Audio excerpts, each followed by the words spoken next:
Сонсогчдоо Cocktail and Crime podcast-ийн 2 дугаар бүлгийн эхний дугаар эхлэхэд бэлэн боллоо. Yay! За, одоо болзаагүй та хэдийгээ сансан байх шүү. Тийш тий. Бараг жил уулзсангүй юу те? Адал явдалтай болсон гэмт хэргийн подкастынхаа 2 дугаар бүлэгт манайхан тавтай морилж таалан сойрхон уу. Бит хоёроос ингээд 2 дугаар бүлгийн эхлэхэд бас удаан өөртөө амар удаан хүлээлээ те. Догдолж боглоод ч те. Харин тийм. Гэтэ яахаа бас амарсан шиг амарч чадлаа. За тэгээд 2 дугаар бүлгийн эхний дугаараар манай Дөко коктейл хийгээд crime-ийнхаа тухай ярих байгаа. Манайхыг сонсдог сонсогч те MVP нар бол мэдж байгаа. Угаасаа манай подкаст нь хүнд ноцтой гэмт хэрэгүүдийг детальчилж ярих учраас 18-аас дээш насныхан зориулагдсан бөгөөд зүрх судасны өвчтөй хар дардаг юмнаас амархан айдаг одоо эмзэгхэн дэлбэнүүд бол тохирохгүй бүлгөө.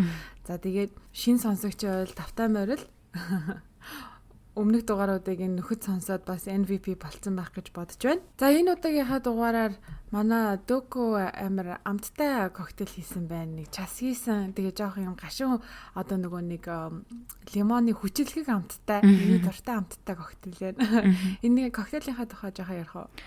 За тэгээ энэ бас л бит хоёр угаасаа айл болох айгүй амархан бөгөөд дурд нь хийжсэн коктейл хийжсэн найрлагуудаа хооронд нь холж утгаад хийчихэр юмнууд ерөөхдөө оруулж байгаа. Энэ маань ч гэсэн бас маш их амархан.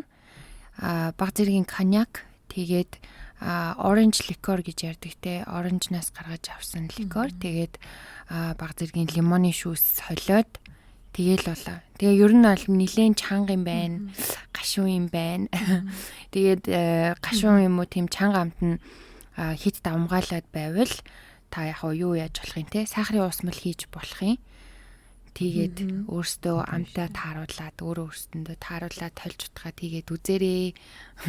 Харин энэ нэг юм шарсан мах зах орой хоолнд идсэн үед уухад амар тохиромжтой юм шиг санагдаад ах юм. Хоошин гэхэд нэрээ тийм бах те. Жоо хүчлэг тэгээд бас жоохон юу гэдэг коньяктай жоохон хатуу болохоор тэр нөгөө нэг махыг чинь зүгээртэй сайн задалж өгөх юм шиг санагдав. Сайн жижлэг байсан ч гэсэн нөө. Шууд задлаад өгч байна. Манай монголчууд угаасаа махчин шүү дээ. Тийш дээ. За амттай коктейл байна. Тэгээ баярлаа. Одоо хоёулаа хэрэгтэй оръё. Бас амар сонирхолтой хэрэг юм шиг байгаамаа. Би бас амар догтлоод байна. Харин юу яасаа энэ хэргийн тухай сонсмоор ч юм шиг бас дээрээс нь нөгөө ойрд хэрэг яриаггүй болохоор бүр амар догтлоод байна. Давхар догтлолт явагдаад байна үгүй юу? Тийм, давхар догтлоод байна штэ. Харин би ч гэсэн догтлож байна. Гэтэ энэ хэргийг бас яг нэлээ олон жилийн өмнө сонсч ийсэн л доо. Гэхдээ бас яг одоо ингэж наривчилж өөрөө нөгөө сууж судалгаа хийх төвшөнд угаасаа мэдээ сонсно гэж байхаа хүний бэлдээд өгсөн юмыг сонсч ийсэн учраас одоо ерөөсөө анзаараагүй юм өнгөрөөсөн юмнууд маш их байсан юм байна. Тэгээд нилээн эдрээтэй маш их мэдээлэл байдаг хэрнээ тэр мэдээллүүд нь бас хоорондоо зөрөөд айгүй яривхтай л хэрэг байна. Тэгээд сая юун дээр бол нэлээд удаан суулаа. Тэгээд маш олон баримтат кино болон одоо номнууд байдгийн бэлээ энэ хэргийн тухай. Тийм учраас хэрвээ таны сонссон зүйлээс зөржээх юм бол бас уучлаарай гэж хэлмээр байна. Миний одоо би өөрийнхөө хэмжээнд л зайлвал нэг жоохон судалгаа хийлээ. Тэгээд зарим нэг деталууд нэг жижиг шажиг деталууд үйл ялэг зөрж магадгүй. Тэгээд хүмүүр дор бүрнээ өөрөөсөө дүгнэлт хийгэрээ гэдгийг ямар ч ясаа эхлэхээ өмнө хэлчихье. За энэ удаа бол Рамзи гэдэг гэр бүлд тохиолдсон явдлын тухай ярих гэж байгаа. За нэлээд хэдэн жилийн өмнө буюу 1996 онд 100 сарын баярын өдөр болсон явдал байгаа. Тэгээ хоёлаа чи нөгөө нэг 100 сар шинэ жил гэд хамаг юм алгассан штэ. Амралтаар яваад өгсөн хоёлаа. Тийм болохоор 100 сар юм уу шинэ жилтэй холбоотой хэрэг ярьж өгөөч гэсэн уул нь хүсэлтүүд байсан боловч одоо цаг хугацааны хувьд тохироо бүрдсэнгүү. Тийм учраас яг уу нэг 100 сараас бас нэг холтчоогүй нэг байгаа юм чинь. Энийг бас холбогдуулаад ярьчих гэж бодлоо. Хэрэг бол ерөнхийдөө Америкийн нэгдсэн улсыг төдийгүй дэлхийд даяар удаан хугацаанд донслогсон хэрэг байгаа. За энэ хэрэг нь болохоор Рамзи гэдэг гэр бүлд тохиолдсон гэж хэлсэн. За тэгээд Рамзи гэдэг гэр бүлийнхнийг танилцуулъя. Аав нь болохоор John Bennett Ramsey гэдэг залуу 1943 оны 12 сарын 7-нд төрсөн. Мэдээлэл технологийн салбарт амжилттай бизнесмен байсаарч ирсэн. За тэгээд 1996 онд буюу одоо хэрэг болох үеийн байдлаар гэхэд аль хэдийн одоо саятан болчихсон нэлээд чинэлэг хүн байсан.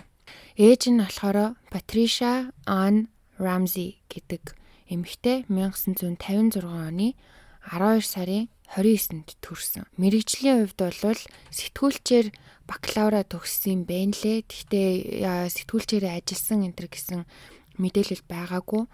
Ерөнхийдөө юу хийж исэн гэхээр залуугаасаа л ер нь тийм миссийн тэмцээнд өөрөө ч ордог байсан, эгчин ч ордог байсан. Ер нь тийм тэгээд хүүхдтэй болсныхаа дараа хүүхдээ ч гэсэн миссийн тэмцээнд оролдог. Тэрэнд маш их ач холбогдол өгдөг. Ер нь тийм миссийн тэмцээнд маш хийдвэхтэй гүйдэг байсан юм байна лээ. За энэ хоёр маань гэр бүл болоод 2 хүүхэдтэй болсон. 1987 онд Burke Ramsey гэдэг хүү төрсэн. 1990 онд болохоор John Bennett Patricia Ramsey гэдэг охин төрсэн. Та нар анзаарсан бол охины нэр нь аавынх нь нэрний товчлол байгаа. John Bennett гэдэг. Тэгээд дунд middle name гэж ярьдаг. Дундаа байдаг нэр нь болохоор Patricia гэдэг ээжийнх нь нэр нь юм байна лээ. Тэгээд одоо ээж аваараа нэрлэгдсэн охин 90 онд төржээ. John болохоор Patricia-тай суухаасаа өмнө амьдрал зохиож исэн юм байна. Өмнөх гэрэлтээсээ 3 хүүхэдтэй байсан боловч нэг охиноо автомашины ослоор 22 настайд нь алдчихсан юм байна. John, Patricia хоёр 1991 онд Johnny компани одоо төв байрт ойртохын тулд Атланта мужид амьдардаг байжгаад Колорадо мужийн Boulder хот руу нүүсэн юм байлээ. Одоо Колорадо муж гээ ярахаар манайхан бол амар сайн таньж байгаа ах уу те өчнөө олоо амар хэрэг болдог. Би бас яг тэгэж бодож илээ сая юм болохоор л Колорадо, Калифорни гээ явчих юм. Харин тийм те ерөнхийдөө нэг баруун тийш яваад өгөх юм те. Тэгээ Колорадод нүүж чад ерөнхийдөө тэндээ маш том хаустай. Бараг хаус биш mansion гэж ярьж илээ тэдний гэрэг. Тэгээд ер нь бол нэлийн хангалуун амьдралтай ер нь тийм чинэлэг хүмүүсийн амьдардаг, районд амьдарч энэ ид ер нь нэлийн боломжтой байсан юм байлээ. Тэгээд эхнэр нь болохоор гэрээ тийм амар гоё чимэглээд те ер нь тийм кинон дээр гардаг нэг гэрээ эзэгтэй нэрэдэж штэ бүх юм амар perfect амар гоё гэрээ чимэглээл ингээл гэртээ хүүхдүүд хараал ээж идэг.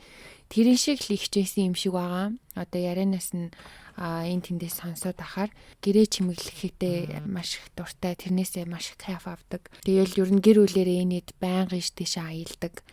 Тийм сайхан амар ад жаргалтай. Энэ жоохон гэр бүлсэг тэгээд ээж нь бол баг мэрэгжлийн гэрээ эзэгтэй байсан юм биш үү? Харин тий. Эдний амьдардаг байсан байр нь болохоор нийтдээ 3 давхар. Тэгээ доошоогоо нөгөө нэг газар доорх basement гэж ярьдаг те газар доороо давхартай байсан учраас одоо нийтдээ бараг 4 давхар гэдээ ойлгочих болохоор тийм том хаус нийтдээ 672 м2 талбайг эзэлдэг тийм том хаус байсан юм байна. За тэгээд 1996 оны зул сарын өдөр буюу 12 сарын 25-нд тэднийх гэр бүлэрээ хөршин гэд бүр амар сайн найзууд нь байд юм байна л да. Ганцхан маялын цаана. Тэгээд тэдний оройн хоолоо идэхээр яваад тэгээ 25-ныхаа орой олноосоо 9:30 минутын үед гэртээ ирцгээсэн баг. За тэгээ гэртээ ирэхэд нь одоо тэр охин нь буюу John Bennett аль хэдийн машин дотор унтаад өгсөн байсан болохоор аав нь одоо охиноо тэрврээд шууд өрөөнд нь оруулж орон дээр нь хэвтүүлээд тэгээд ээж нь араас нь очиж хувцсыг нь сольж пажамаг нь өмсүүлээд тэгээд оронд нь оруулаад унтуулсан. 10 цаг гэхэд хүүгээ бас унтуулчаад John Patsy одоо Patricia гэдэг ээжийнхээ нэрийг нь Patsy гэж хэлээ явчих. Patsy гэж дууддаг юм лээ. 10 цаг гэхэд хүүгээ бас тэр хоёр унтуулчаад өөрсдөө өрөөндөө орж унтсан юм байна лээ. Маргааш өглөөнийхэн 7 цагт тэд нэр гэр бүлэрээ Мичиган муж руу явах тийм нислэгтэй байсан болохоор өглөөний 5 цаг 45 минутаас Patsy John хоёр боссон. Patsy болохоор сэрчээд тэг хувц ундраа өмсчөөд доошо буусан юм байна л да. Тэгээ доошо бууж байгаа тэр шатн нь болохоор юм мушигралцсан нэг бас кинон дэр гардаг шатнууд байдаг шүү дээ. Юм бөөрийнхий мушигралцсан шатнууд. Аха. Тийм шатаар доошо бууж явж байхдаа шатн дээр цаас ахыг анзаардаг. Тэгээ тэр цаасаа ингээд аваад харсан чинь гараар битсэн захидал байсан. Нийтдээ 3 ширхэг тийм цаас байсан. Захиаг гарчгалсан чинь ерөнхийдөө барьцаа нэгсэн охин чинь биднэрт одоо байгаа те охины амьд буцааж авмаар байх юм бол $118,000 өг гэсэн тийм шаардсан захидал байсан. За тэгээ Patsy ухаан жолоогүй мэдээж ээж хүнтэй сандран шууд сандраад нөхрөө дуудаад хашгирж ойрлоо охиныхоо өрөөг ороо шалгасан чи охин нь үнэхээр байгаагүй. Сандраад хүүгээ шалгахтал хүүн өрөөндөө байсан ч охин нь байгаагүй. Тэгэд хэдийгээр захидал дээр хин нэгэнд юм уу тэ цагдаад мэдэгдэж болохгүй шүү одоо тэгэх юм бол би охиныг чи алын шүү гэсэн байсан боловч тэд нэр шууд 911-т дуудлага өгсөн. Тэгээд тэр бичлэг нь бас байна лээ. 911-ийн одоо тэр нөгөө диспатчертай ярьж байгаа бичлэг байсан. Өглөөний 5 цаг 52 минутанд дуудлага өгөөд 3 минутын дараа хамгийн ихний цагта Rick French гэдэг цагта гэрт нэрээд болж буй байдалтай болон нөгөө захидалтай танилцдаг. 5 цаг 59 минутын үед буюу 7 минутын дараа Carl гэдэг цагта бас хэргийн газар ирсэн. За харамсалтай нь тэр хоёр ажлаа ерөөсөө хийх ёстой юмнуудаа сайн хийж чадаагүй. Бараг ер нь бол хийх ёстой юмнуудаа хийгээгүй орхигдуулсан. Гэрээг ерөнхийд нь хамгаалалтанд авч тэ гадны хүмүүс оруулах ёсгүй байсан боловч John Patsy хоёр нөгөө цагдаа руу залгасныхан дараа ойр хавьд байдаг хоёр найз гэр бүл рүү залгаад тэгээ дээрээс нь бүр нөгөө явдаг сүмийнхээ пастор руу хүртэл залгсан байсан. Тэр тэднэрийн нөгөө нэг цагдаа нартай бараг худалч хүнд өрсөж шахуу ирээл те нэг худалгүй эрсцгээгээл тэрүүгээр холхиол найзууд нь ерөөхдөө тэрүүгээр ингээл сандралтаал мэдээж те үүмэн дэгдээсэн байна лээ.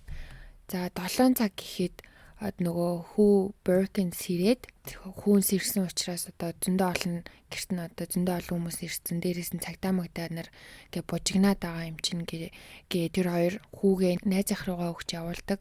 За тэгээд 8 цагийн үед болохоро тэдний Linda Arndt гэдэг мөрдөн байцаагч ирж ажиллаж эхэлсэн. За энэ үүмийн дунд цагдаа нар одоо trauma буюу тийм шоконд оруулсан явдал тохиолдсон хохирогчийг хамгаалж ч юм уу одоо сэтгэл санаагаар дэмжихээр тийм бүр бэлтгэгдсэн тийм хүмүүс байдаг. Тэр хүмүүсийг дуудсан байсан.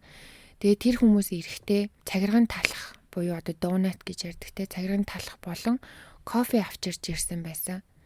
Тэгээ хамгийн гол нь тэд нэр явхдаа галтгооны тавцан дээрхийг ашиглаж исэн. Тэгээ цагирган талах болон одоо нөгөө кофе энтрэ тавьсан байсан учраас тэнцээ талхны өрмөг унсан байсан учраас өөртөө нөгөө заваарт болсон гэж үзээд цэвэрлсэн байгаа байхгүй юу. Тэгээ цэвэрлэхтэй авчаад цэвэрлэгээний бодис цацаа цэвэрлсэн. Тэгэхээр одоо тэр ширээн дээр байж болох ямар л одоо эд мөрийн хэрэг байна те тэр болгоныг ачаа хийцэн. За тэр бол маш том алдаа байсан.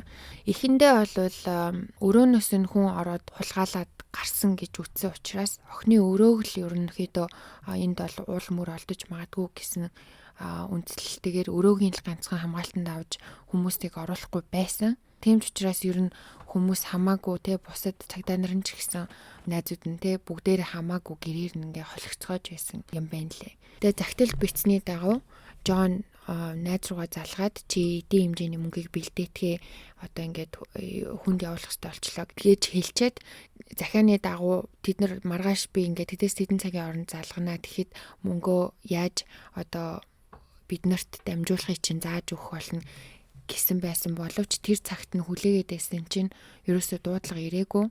Өдөр 1 цагийн үед мөрдөн байцаагч Linda, John болон одоо Johnny найз гэрт нэрсэн байгаа Fleet White гэдэг залуутай хамт хоёр ер нь ингээд те гэрээ нэг сайн тойроод нэгжээтгэх танахаас алга болсон юм уу эсвэл одоо байрнаас нь хөдлөсөн юмнууд юу вэ нэг сайн хараад тэгээ бидэнд мэдэгдээдгээ гэд хэлсний дагуу тэр хоёр нэгчгээр явдаг.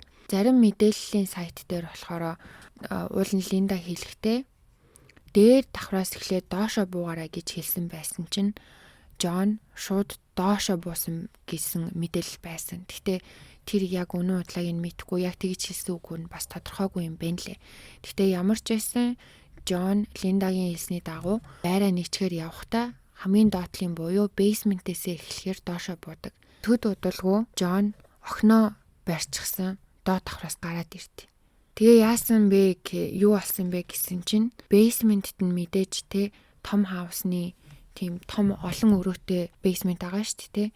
Тэгээд өмнө нь цагдаа нар одоо нэг удаа доошоо бууж ингэж шалгалт хайлт ингэж шалгасан ч гэсэндээ гадны хүн орж ирсэн байлаа гэхэд хаашаа цугтаасан байж болох уу гэдэг юм нүх одоо гарц хайж исэн болохоос биш одоо цогцос хайгаагүй учраас бүх өрөөг тгий шалгаж үзээгүй юм байна л да. Тэгэл одоо тэр цонх байсан өрөөнүүдийг нэг хальт харчаад гарсан. Тэгсэн чинь Джон болохоор доотлын бүх өрөөгөө шалгаж явж хахад вино хадгалах зориултаагаар барьсан өрөө. Тэгтээ ямар ч вино энэ төр байгаагүй, зүгээр нөгөө агуулгах шиг навшаа хадгалдаг арга одоо монголоор харанхуй өрөө шиг зориултаар ашиглаж исэн. Тим өрөөгөө онгойлгоод үтсэн чинь охин нь тэр доор хэвтчихсэн гинэ. Джон болохоор охиныгоо олоод шууд одоо дээр нь тавьсан байсан хүнжлийг нь холдуулаад өргөж аваад аман дээр нээсэн скотчийг нь бас аваад дээшээ гарч ирсэн байгаа. Тэгэхээр бас л одоо баахан нотлох баримт болох тэг магадaltaй байсан, хэрэгт тус болох байсан байж болцсошгүй зүйлс харамсалтай нь үгүй болж байрнаасаа хөдөлснөөр олон төрлийн алдаа гаргасан байна. Дээшээ гарч ирсний дараа одоо тэр нөгөө Линда гээд мөрдөн байцаагч охины судсыг тэмтэрч үзтэл охин аль хэдийн амьсгал хураасан байсан. Тэгээд Линда бас ахиад охины биеийг хөдөлгөөд өөр өрөөнд застан байсан 100 сарын модны доор хэвтүүлсэн байна. Одоо яагаад цогцыг ахиж хөдлөсөн учир нь болохоор охины аав нь доод давхраас одоо охиноо олж дээш нь гаргаж ирэхэд охин нас барсан байсан нь мэрэгжлийн хүмүүст байтугай баг энгийн хүмүүст ойлгомжтой байсан.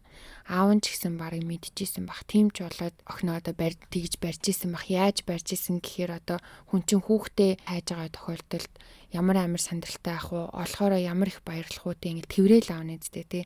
Тэгсэн чинь аав нь дээшээ охиноо барьж гарч ирэхдээ айгуу сонио ингээд одоо ингээд төсөөлөрөө за охин нь ингээд хоёр гараа толгой дээр ингээд дээшээ өргөцсөн заяа. Одоо хүүхдийг гарын дээш нь өргүүлээд зогсоож ийн гэж бодоод бэлхүүснээс нь таазнаас нь ч юм уу бэлхүүснийхэн тэр аваас нь ингээд барьцсан. Тэгээ охин нь тэр чигээр ингээд хоёр гарын дээшээ ингээд өрөөгцсөн хэвээрээ. Джон болохоор биенээсээ охиныг айгу холдуулсан. Хол ингээд гараа сунгасан байдалтай барьж гарч ирсэн.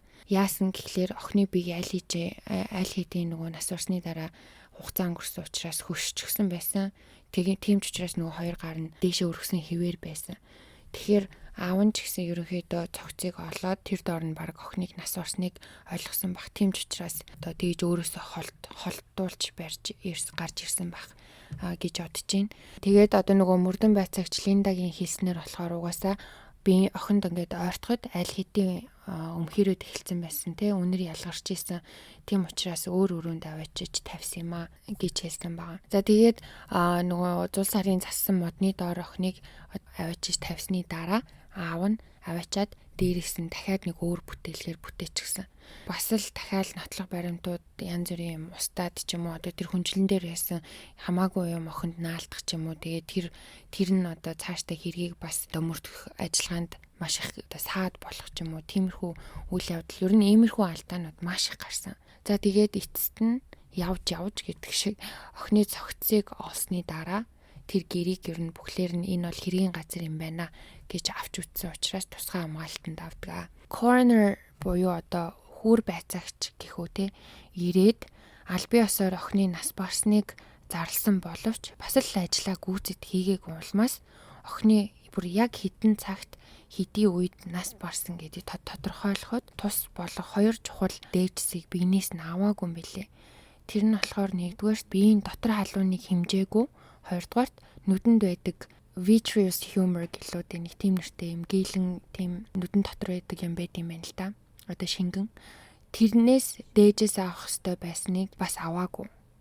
1 цаг 40 минутын үед цагдаа нар Джоныг уцаар ярьж байхын сонсчтээ. Тэгсэн чинь Джон уцаар юу гэж ярьж исэн гэхлээр энэ хэд чинь нөгөө Атлантагаас нүүж ирсэн шүү дээ. Тэгсэн чинь Атланта руу нөгөө гэрлүүгээ гэр бүлээрээ явах тийм онгоц бэлдүүлж байсан. Тэгээд охиныхон цогцыг юу вэ одоо 41:40 гэдэг чинь одоо 35 минутын өмнө олцоход одоо аль үжи явах бэлтгэлээ хийж ийн гэж ботхоор бас их сонир. Тэр яриаг цагдаа нар сонсчоод чи одоо явж болохгүй те танайхан одоо энд байх хэвээр хэрэг дөнгөж эхэлж ийн те та нартай одоо ярилцах хэрэгтэй ч юм уу. Ямар ч байсан энэ мужийг орхиж болохгүй үлдэх ёстой гэдгийг хэлдэгэ. Тэгээд онгоцноос гадна нууцаар бас Джон хуульч руугаа залгаад маш хурдан өөрөө бас баг бүрдүүлж чадсан. Джон Пази хоёроос болохоро бичгийн хэлбэрийг нь харьцуулахын тулд тест бичвэр бичүүлж авахаас гадна Burke гэдэг нөгөө нэг 9 настай ах байгаа шүү дээ тий. Тэр болон одоо аав ээжтэй нь гуруулангаас нь үс цусны дээж авсан бөгөөд албан бус ярилцлага авч амьдсан. За тэгээд одоо мэдээж мөрдөх үйл ажиллагаа эхэлж байгаа. Ойр хавийнхан амьдарч байгаа хүмүүсээс болон тэдний гэрт өөрийн гэсэн түлхүүртэй шууд түлхүүртэд орчдөг хүмүүсээс ярилцлага авсан юм байна л да. Тэгсэн чинь 3 хөрш мэдүүлэг өгснөөс нэг нь болохоор манайх нохойтой хүн ингээд байшингийнх нь урдуур хойгоор явхад байнга хуцдаг. Тэгээ манай нохой бол хуцаагүй гэж хэлсэн. Хоёр дахь хөрш нь юу гэж хэлсэн гэхээр Рамзегийнхний галзууханд нэг тийм сонин гэрэл хөдлөөд байсан урчин гэж хэлсэн байна. Гурав дахь хөрш нь юу гэж хэлсэн гэхээр эхнэр нь хүн ойрлох чимээ сонсоод нөхрөөс ирээсэн. Нөхөр нь болохоор цементэн дээр тийм төмөрч ирж байгаа юм шиг тийм дуу сонссон гэж хэлдэг. Энэ хоёрын мэдүүлгийг ингээд цагийг нь тооцоод үзэхлээр ер нь бол Рамзегийнхан бүгдээрээ унтсан гэж хэлсэн цагийн дараа одоо бүгдээрээ унтсан байх ёстой үед юм байна. Буюу одоо шөнө 10 цагаас хойш болсон үйл явдал байгаад байгаа. За энэ хоёр хөрш нь ялангуяа 2 дахь 3 дахь хөрш нь анхандаа бол юу мэдгүй систем сонсоогүй мансаагүй гэжсэн дараа нь мэдүүлгээ өөрчилж дээрх мэдээлэл өгсөн юм байна лээ. Бас анханасаа шууд ингэж хэлээгүй гэсэн үг. За тэгээд гэрийн үйлчлэгчээс нь мэдүүлэг авсан чинь нэг зүйлийг хэлдэг. Тэр нь юу байсан гэхээр Джон Беннет охин ерөнхийдөө орондоо шийчээд байдаг тийм уур зуршилтай. Тэгээд өглөө ажилдаа ирэхэд нь Пази дандаа л орд ирнийхэн даавууг нь угаах гэд ч юм уу угаагаад ээжэдэг байсан гэдгийг хэлдэг. Тэгээд угаасаа урд нь хэлжсэнтэй маш олон алдааг одоо санаатай юм уу санаандгүй байдлаар гаргасан юм байна лээ. За тэрний нэг нь болохоор охиныг 12 сарын 31-нд оршуулах үйл ажиллагаа болсон. Тэгсэн чинь одоо нөгөө тэдний гэр чинь 26-наас хойш хэргийн газар гээд битэмжилсэн маш тэ хүн оруулахгүй. Тэгсэн чинь Пази Джон хоёр оршуулгын ёслолд өмсөх хувцас авах гэсэн юм а гэрээсээ гэж хүсэлт тавьсны дагуу Пазигийн эх чинь нэг цагдаагийн хамт гэрт нь ороод тэгээд одоо тэр цагдаа нь бол юу аваад гарч байгааг хянах хэрэгтэй байсан боловч хайрцагын дотор юу авч гарсныг ерөөсөө хараагүй юм билээ. Тэр Пазигийн эх чинь болохоор нэг жис бүр хит хитэн хайрцаг юм авч гарч ирсэн байгаа гэрээс. Тэгэхээр одоо бол хэргийн газар гээд битүүмжилсэн байгаа газараас хамаагүй тийм тэгээ бүр ядаж 2 3 хайрцаг хит хитэн хайрцаг юм авч гарна гэдэг бол бүр арайчтэй бүр арай дэндүү. Тэгээ нөгөө хувцас авч явж иж юу хайрцаг вэ? Харин тийм. Тэгээ нөгөө цагдаа ч гэсэндээ юу хайрцагын дотор юу байгааг шалгаагүй гэж аахгүй юу. Тэр бол арай дэндүү. Энэ хэрэг дээр ажиллаж исэн ахлах мөрдөгч сүлд өөрөө ном бичсэн байлээ. Тэр номон дээр юу гэж бичсэн байсан гэхлээр тэр цагдаа ийм одоо харилцан яриа сонссон байхгүй юу. Нөгөө Пазигийн их чинь хайрцгаа өргөө гаргаад ирсэн чинь өөдөөс нь Джон юу гэж асуусан хэрэг миний нөгөө гольфын цохиурыг авсан уу гэж асуусан байна. Тэгэхээр одоо юу вэ те оршуулганд өмсөх хувцас гэж хэлчихэд юу гольфны цохиур болоо очоо нэгдүгээр. Хоёрдугаар охин чинь дөнгөж хүчээд тах чинь үнэхээр явж гольф тоглох гээд байгаа юм уу те амар сонио. Баян юм байж шинэ хувцас аваад өмсч нэгдтэй. Тэгээ нөгөө хүмүүс нь ч гэж хүмүүс нь зөвшөөрчлээдэг бас. Надаа энэ нас амар сонь санагцсан. Цагдаа нарын хувьд ер нь жоохон ажлаа амар муу хийсэн харагдаад ах юм. Харин тийм аз арай дэндүү их алдаа гарсан. Анханасаа бүр харин тийм. За тэгээд хэрэг болсон өдрөөс хойш бүр тэр доороо тэднийхэн ер нь хуульчийн хамгаалтанд бүрэн орч албан ёсоор мэдүүлэг өгөхгүй гэд амар их удсан. Одоо хүүхэд нь алуулчаад тахад цагдаа нартайгаа хамт ажиллахгүй хуульч авчаад хуульч хаард нугдаад тэгээд бас одоо 2-7 хоног 1 сараарч бас удаагүй бүхэл бүтэн 4 сар болж ийж албан ёсоор цагдаа нарт мэдүүлэг өгсөн юм байлээ. Цагдаа дээр дуутахаар бараг 8 алцгаад охины хэрэгтэй холбоотой бүх бичиг баримтыг хуулбарлаж өг энтер гэсэн. Тэгэх юм бол ярилцсан гих мэтээр аягүй тийм сонин болцол тавьж маваад байсан. Цагдаа нартай 8 алцгаад тэгээ цагдаад албан ёсны мэдээлэл өгөөгүй ээж гинэт телевизийн ярилцлага өгсөн нь бас маш олон хүнийг цочроосон. Тэр ярилцлагандаа болохоор бид нэр цагдаа нартай хамтарч ажиллаж байгаа. Дээрээс нь миний охиныг хин ч алсан байсан. Бид нэр одоо уурлахгүй байгаа. Аль хэдийн уучлсан гэх мэт нэг тийм ачийн юм яриа сууж исэн. Охины цогцыг задлан шинжилгээнд оруулсан. Задлангийн хариуд үхлийн шалтгаан нь болохоор хоолойг нь боомлсноос болж нас орсон гэдэг дүгнэлтэнд хүрсэн. Бас дээрээс нь тархиндаа хүнд гэмтэл авсан байсныг тогтоосон. Гавлын ясыг нь ингээд хугарталан цогцсон байсан. Тэр нь болохоор үхэлд хүрэхээр шарах байсан ч гэсэндээ хоолой боох үед амьд байсныг нь тогтоосон юм байлээ. Цагийн наривчлаа тооцохоор эхлээд толгоороо нь хүчтэй цохиж ухаан алдуулсны дараа 45 минутаас 2 цагийн хооронд охин амьд байсан гэж үзэж байгаа. Тэр хооронд хоолойг нь боомлж алсан байна. Гидснээс нь болохоор хагас боловсруулсан хам борхоцоо гарч ирсэн. Тэрнээс тооцоод үзэхэд охин шөнө 1 цагаас өмнө амьсгал хураасан байсан гэдг нь тогтогдсон. Задлангийнхан бас алдаа гаргасан. Үнэхээр харамсалтай. Бүр шат болгондоо алдаа гаргаж явж байсан энэ мэрэгчлэтнүүд. Задлангийнхны гаргасан алдаа юу байсан гэхлээр охины хумсанд орох ДНК шинжилгээнд ашиглах байсан одоо мэдээлэл байгаа шүү дээ, тэ. Ямар ч хүн амьд тэмцэж ингээд нөгөө үнэ майждаг, хумсанд орно мэдээлэл үлддэг. Тэрийг нь уулна. Ухтаа бол хумс бүртэн цоо шин хумсны утгаар хумсыг нь авах хэрэгтэй байсан боловч нэг хумсны утгаар бүх хумсыг аваа ийцсэн.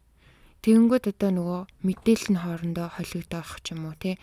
Ер нь бол тэр шинжилгээ өгөхөд бас айгүй хүндрэл учруулдаг юм байна л да. Зөв хариу гарахт нь ер нь бол хүндрэл учруулж байна л гэсэн үг юм байна л да. Охины хөлн дээр цус байснаас гадна бэлэг эрэхт нь шархалсан байсан. Шархалсан гэдэг нь одоо ингээ хөхөрч мөхөрч гсэн. Тэгээд дээрэс нь онгой альс нь урагдсан байсан. Баг зэргийн цус гарсан байдалтай байсан. Охины эмзэг эрэхтэнд одоо эрэгтэй хүний бэлэг эрэхтэн гэхээс илүү гадны биет орсон байх хариу гарсан. Тэгэхээр обжект ашиглаж охиныг хүчирхийлсэн байгаа. Цагдаа нар охиныг сүүлийн 3 жилийн турш нийтдээ 33 удаа өөрийнхөө хүүхдийн эмчтэр очисныг олж мэдхээс гадна өөрийн гэсэн сэтгэл зүйчтэй байсныг нь мэдээд тэгээд тэрнээс юу н мэдээлэл авъя гэд одоо ирэх авдаг штэ тий. Тэгээд ирэх авах гэтэл хоёуланд нь тойргийн прокурор нь зөвшөөрөөгүй. 3 жилд 33 удаа эмчтэр очисон гэхээр бараг худалч үнд сар болгон эмчтэр очиж үзүүлдэг гэсэн байгаа байхгүй юу. Яг яатсан байсан юм байгаа юм мэд. Тэгэд одоо энгийн 6 настай хүүхдүүд сар болгон эмчтэр очих нь бас нормал үзэгдэл биш байх гэж бодож байна. За одоо болохоор хэдүүлээ ээжийнх нь олсон нөгөө барьцаа нэгсэн загтал гээд байгаа шүү дээ. Тэр загтлын тухай ярилцъя. Энэ бас амар сонио. Гараар ичсэн 3 удаа захиа байсан гэж хэлсэн те. За тэгээд тэрийг нь орчуулсан байгаа би уншиж үгэй. Ингэсэн байгаа. Ноён Рамзи анхааралтай сонсчий. Бид гадны жижиг бүлгэм төлөөлөгчд. Бид бизнесийн чинь хүндэлдэгч эх орныг чинь биш. Одоогоор таны охин бидэнд байна. Тэр аюулгүй, гэмтээгүй. Түүнийг 1997 оныг үзүүлмээр байвал бидний зааврыг заавал даг. Данснасаа $118,000 ав. $100,000 нь 100-ын дэвсгэрээр, үлдсэн 18,000-ыг 20-ын дэвсгэрээр. Банк руу явахдаа хангалттай хэмжээний цүнх авч яваарай. Гэртээ ирээд мөнгийг бор цаас уутанд хийн. Маргааш 8-аас 10 цагийн хооронд би залгаж яаж мөнгийг хүргэж өгөхийг чинь хэлж өгнө. Мөнгө хүргэж өгөх явц их хэцүү байх учраас сайн амарч авахыг зөвлөж байна. Мөнгөө банкнаас эрт авсныг чинь мэдвэл бид эрт залгаж эрт хүргүүлэх болно. Бас охиноо эрт авна гэсэн үг. Миний заавраас баг зэрэг гажихал юм бол тэр дор нь охиныг ална. Охины үлдэгдлийг ч оршуулгад чинь өгөхгүй. Охины чинь харж байгаа 2 джентльмен чамд тиймч дуртай биш. Тиймээс тэднийг өдөхгүй байхыг зөвлөж байна. Энэ тухай хэн нэгэнд жишээлбэл цагдаа, холбооны мөрдөх товчоо гих мэт хүнд хэлсэн байх юм бол охин толгойгүй болно. Золбин нохойтой ч ярьж байхыг чинь харах юм бол охин үхэн. Банкныханд хэлвэл охин үхэн. Хэрэг мөнгөн дээр тэмдэг тавьсан юм уу хуурамч байх юм бол охин үхэн. Чамд Электрон төхөөрөмж бит чинь байхыг илрүүлэх юм бол охин үхэн. Чи биднийг уурах гэж оролдож болно. Гэвч бид хуулийнхны ямар сөрөг арга хэмжээ авдаг тактикийг нь сайн мэднэ. Чи биднээс илүү сэтгэх гэж оролдох юм бол охиноо алдах 99% шанстай. Бидний зааврыг дагвал охиноо амьд минь буцааж авах 100% шанстай. Чи болон чиний гэр бүл мөн хууль сахиулах байгууллагыг байнга хянаж байна. Битгий тарих ургуулах гэж оролдоорой, Жон. Аллах үлдэх тийм ч хэцүү гэж битгий бодоорой. Энэ хавийн ганц бүдүүн муурн чи ганцаараа биш шүү. Биднийг битгий дутуу үнэлээрэй, Жон. Өөрийнхөө тэр өмнө зүгийн сайн эрүүл сарвал сэтгэлгээгээ ашиглаарай. Одоо чамаас л шалтгаална шүү, Жон. Ялалт гингүүтээ SBTC гэсэн гарын үсэг шиг юм зурсан байна.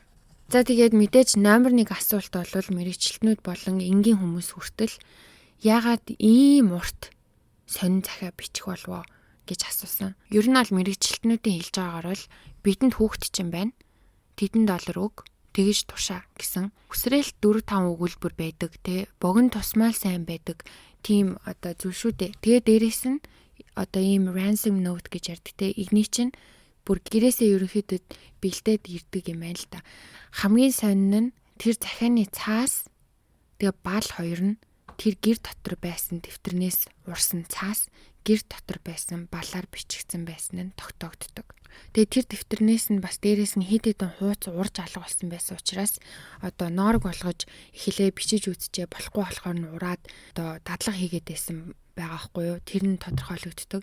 Тэгээ мэрэгчлэтнүүдийн үдж байгаагаар болохоор нийтдээ тэр захиаг бичгээд дор хаяж 21 минут зарцуулсан байгаа хгүй юу. Тэгэхээр амар тухтаа үзсэн байгааз бүр захиагаач бэлдээчгүй ээжиж за тэднийд очиод бичнэ гэж одоо явцсан машин дээ.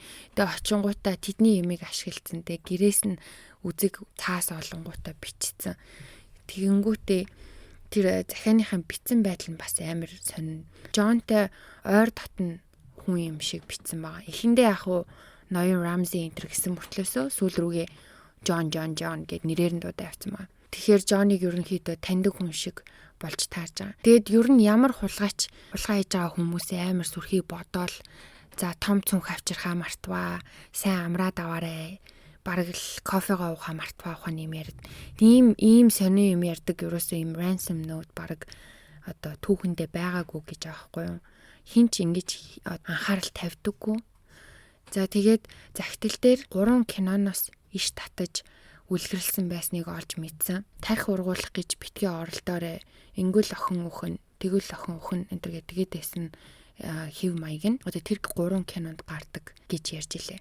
За тэгээд захианы туршид бичгийн дүрмийн алдаа гаргасан байсан боловч тэр нь санаатай юм шиг байгаа.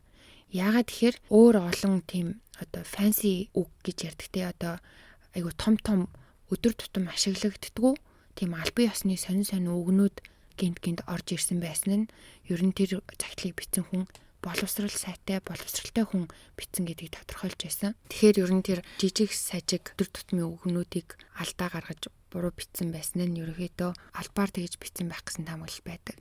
Хэмжилж буй мөнгөн дүн нь болохоор $118,000. Яагаад ийм сонин бутархай мөнгө асууж байгаа юм бол те Жон ч уулын тухайн үедээ 5-6 сая долларын хөрөнгөтэй саятан хүн байх чинь яагаад тийм бага хэрнээ тийм амар тодорхой тоо хэлсэн юм бол те бас нөгөө нэг мэрэгчлэтнүүд хэлэхдээ ер нь ийм хүүхд мөхтөр нь барьцаалж мөнгө нэгж байгаа хүмүүс тэр гэр бүлд байгаа бүх мөнгийг судалчаад тэгээд тэр хэмжээгээр нэгдэг гэж аахгүй. Тэгэхээр энэ хүн бол амархан 5 сая доллар гэж нэхэж болох боломжтой байсан байгаа байхгүй. Жон Паци хоёр нөгөө нэг цагдаа нартай ерөөсөө юм ярихгүй байсан гэсэн штэ. Тэгсэн чинь Жоны туслах нь нууцаар цагдаа нарт Жоны санхүүгийн мэдээлэл өгчихсөн. Тэрэн дээр Жон тэр жил зул сарын бонус гээд $118,000 авсан байсан нь ил гарч ирдэг. Тэгэхээр Жоны одоо зул сарын бонусыг мэддэг хүн болж таарж байгаа юм тийм ээ. Тэгээ дээрэс нь одоо үнэхээр мөнгнөөс болсон юм бол охиныг яагаад алсан? За санаатай юм уу санамсаргүй байдлаар алдсан байлаа гэж бодоход яаж ч утсан биеийг нь авч яваад тэгээ цогцыг нь авч яваад мөнгөө салгаж авахаа боддгоо юм уу тий? Одоо өгсөн үгүйг нь мэдэхгүй шүү дээ энэ хүмүүс чинь. Тэгэхгүй яагаад цогцыг нь бүр гэрт нь үлдээч үү? Ийм урт захиаг яагаад бичиж бэлдээд ирээгүй юм бэ гэртээ. Одоо үнэхээр л төлөвлөөд одоо айлын охины хулгайлах гээд ирсэн бол ийм урт захиагаа гэртээ бичээд ирэх ёстой байсан гэж мэрэгчлэнүүд үзэж байгаа. Очоод бичнэ гэдэгтээ яагаад тийм их ихтгэлтэй байсан юм болоо. За тэднийд очоод ингээд ийм урт захиа бичиж сууж ийн үзэг боломж олдно гэсэн итгэл бас яагаад тийм амар хүчтэй байсан юм бол. За одоо болохоор хэргийн газараас олцсон нотлох баримтуудын талаар ярьцгаая. Охиныг боож алсан уяа нь болохоор үзүүртэй тийм хугархаа мод ороочихсон байсан. Тэр нь болохоор одоо хоолойг нь боомглоход чангалж татхад хэрэгэлсэн гэж мэрэгчлэнүүд үзэж байгаа. Тэрэнд охины үс нь ингээ орооцолтчихсан байсан.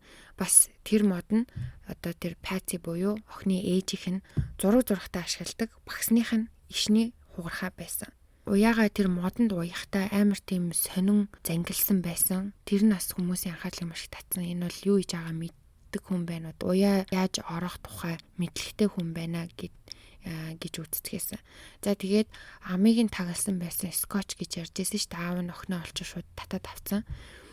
Тэр нь бүхэлдээ скотч нь гэрээс нь олдоогүй учраас тэр гаднаас хүн орж ирсэн байлаа. Гэхэд тэр хүн өөрөө авч ирсэн байх магадлалтай юм байлээ. Тэгээд охиныг амьсгал хураасныхын дараа нь аман дээр нь скотч наасныг тогтоосон. Яасан гэхээр өөрийн гэсэн ухаантай байгаа, сэрүүн байгаа хүн аман дээр нь скотч наахад яаж игээд одоо орилдог ч юм уу, яаж игээ хилээрээ ингэж түлхэх гэж оролдсон шүү дээ, тэ ямар ч жоох хөхтэйсэн гэсэн. Тэгэхэд ерөөсөө тийм хил мэлээрээ түлхсэн хэв байгаагүй. Ерөөсөө уруулных нь хэвэн тэр чигтээ бүр ингээд perfect ерөөсөө хөдлөөгүй байжсэн.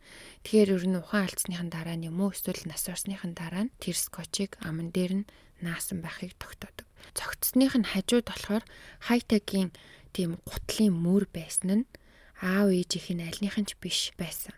Эзнийг нь олоход мэдээж маш хүндрэлтэй. Яагаад тэгэхээр гэр дотор нь маш олон хүн зөндөө удаан холхилтчихсан тий.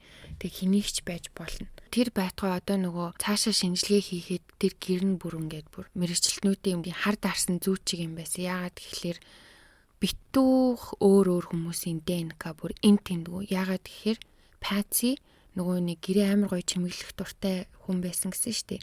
Тэгсэн чинь гэрээ музей шиг тийм үзүүрт бүртгүүлчихсэн. Тэгэхээр зөндөө олон хүмүүс ингээд танихгүй хүмүүс гэрийг үзэх гэж олноор байнга орж ирдэг байсан байгаа байхгүй юу. Одоо нөгөө 100 сартаа бэлтэж гин гэд чимгэлж гин гэд 4 хүн хөлсөлж бас хийлгэсэн. Бараг худалчуун дөрөө болгондоо гацуур засчихсан тий. Тэгэхээр маш олон хүн бүх өрөөгөөр нь явсан, бүх юмд нь хүрсэн. Одоо бүр нийтийн паблик газар шиг айлын гэр биш тий. Нийтийн газар шиг тийм байсан юм байна лээ. Тэгэхээр үнэхээр тэр хүмүүсийн ажиллаа хийхэд нь амар их саад болж исэн гэд. Задлангаар охины гидсэнд нөгөө нэг хагас боловсруулсан хамбархцай байсан гэж хэлсэн шүү дээ, тэ. Тэр болохоор цагдаа нар хэргийн газрыг баримтжуулж зургийг авч явахдаа ширээн дээр аягтай хамбархцай байсныг анзаарсан. Тэгээ хурууны хэгийг шинжилээд үзсэн чинь аяган дээр Burke буюу охины ахын хурууны хээ байсан. Тэр дөрөв чинь нөгөө нэг 25-нда найзындаа хоол идчихэд ирсэн шүү дээ. Тэгэхэд тэднийх одоо тэр хоол хийсэн айлт болохоор ерөөсөө огт хам борхцой байгаагүй. Тэр айлаасаа гэртээ ирэх оронд охин унтсан байсан. Тэр чигээр нь унтуулсан гэж хэлсэн штэ тий.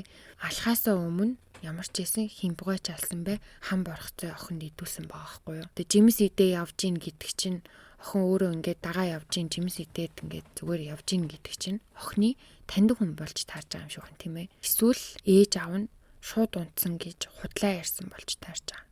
Тэр байтугай хам борхцойг Burke ч гэсэн одоо хүүдээ ч гэсэн өгөөгүй. Burke бас шууд өрөөндөө ороод унтсан. Өглөө цагдаа нар гэрт нь ирснээс хойш 2 цагийн дараа сэрсэн гэж ээж аав хоёр нь яриад байгаа ш. Тэгсэн чинь Патигийн 911-т өгсөн дуудлага байгаа.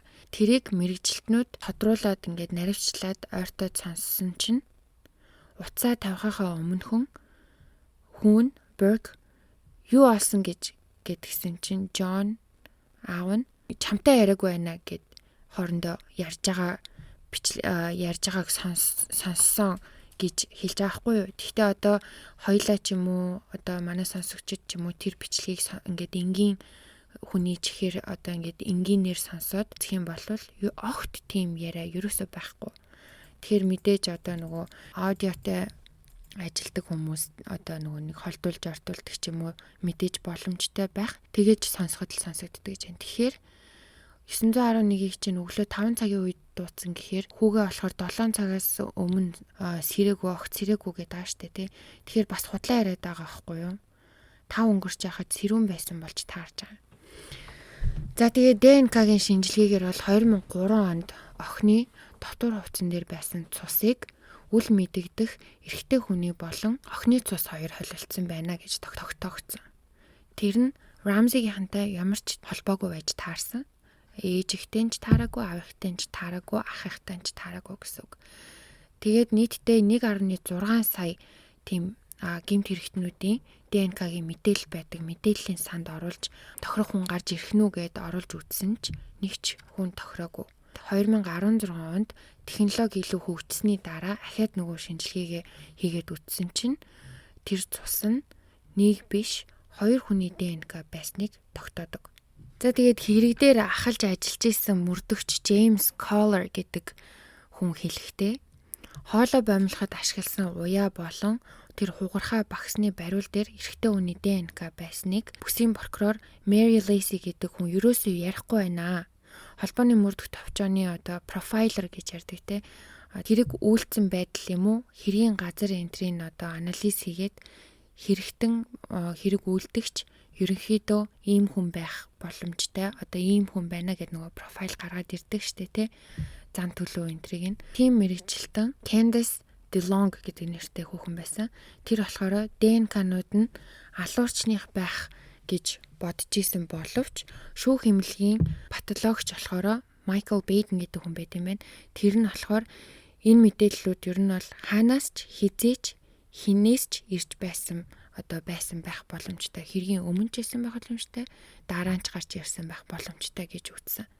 Ягаад тэр мэдээж ойлгомжтой те тэр газар тэдний гэрт нь маш олон хүн одоо эргэлддэг байсан учраас яг хизээ тэр одоо уул мөрийг үлдээсэн гэдэг нь тодорхойгүй байсан гэж аахгүй юу? Basement нь буюу одоо тэр доод давхарт нь нэг цонх хангархай байсан бөгөөд цонхных нь яг тэр чанх доор нь нэг том чимдаан байсан.